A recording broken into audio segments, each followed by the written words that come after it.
Welcome and thank you for joining me for Tax Break. This is a podcast about South African tax for South African tax professionals and practitioners. My name is Pieter van der Swan, and in each episode I share my thoughts with you on a topic or a recent development in South African tax.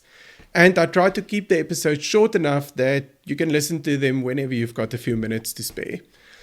Today's question that I would like to discuss is, strangely enough, one that I get more often than I would expect to get it. So the scenario that we're looking at is the following. We've got an individual who holds the shares of a company.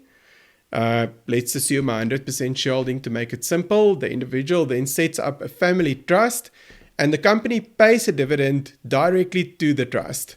Now, the taxpayer's perception, the people who are asking these questions or asking the question about this transaction, is that you will suffer the 20% dividends tax in any event, whether you declare the dividend to the individual or the trust. But this mechanism then gives you a way to get value into the trust.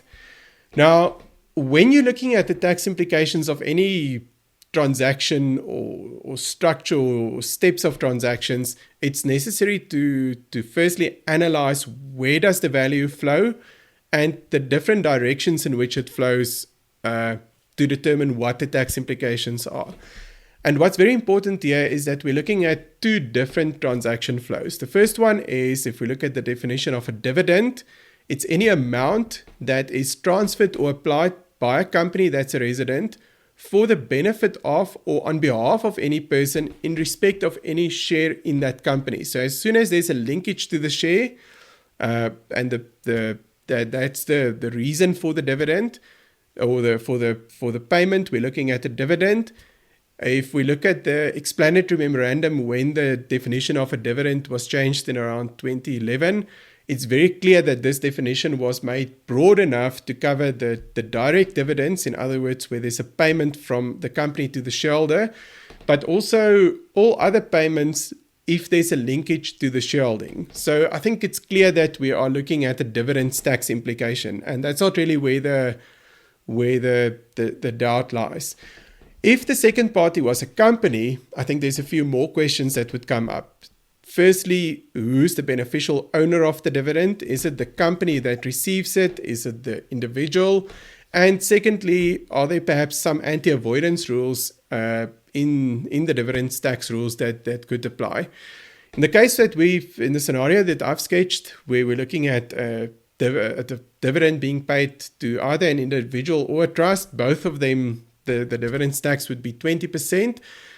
I don't think it's completely irrelevant who the beneficial owner is, because you would still need to put that information on your dividends tax return. So it is something to think about as to who's the beneficial owner of the dividend.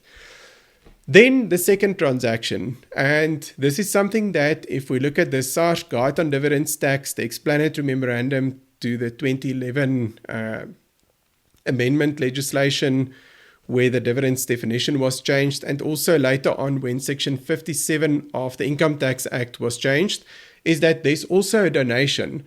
So there's an amount that the individual as the shareholder of the company is entitled to, and the individual basically gives the right to receive that amount to the trust without receiving anything in exchange for that. So that's a donation. So on the donations tax side, I think if we look at Section 57, it's very clear that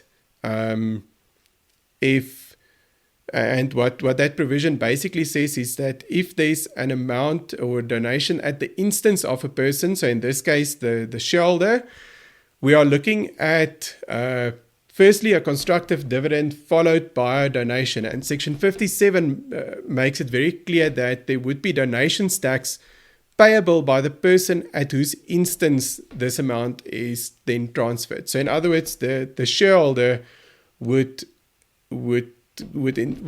basically have the right to determine where this amount goes. So it's also quite clear that there would be dividends or donations tax on this transaction. So in summary, in the scenario that I've sketched, there's two sets of flows that's got two different tax implications. Firstly, the dividend. Secondly, the donation. And the fact that you do these things in one step doesn't mean that you bypass either of these tax implications. That's it for today's episode. If you've got any questions, comments, you're more than welcome to send me an email. My email address is in the show notes. If you like the podcast, please go and subscribe on your favorite podcast platform. Like it on YouTube and tell all your friends and colleagues about it. Just a reminder, as always, nothing in today's episode was intended to be tax advice. It is for information purposes only. Until next time, goodbye.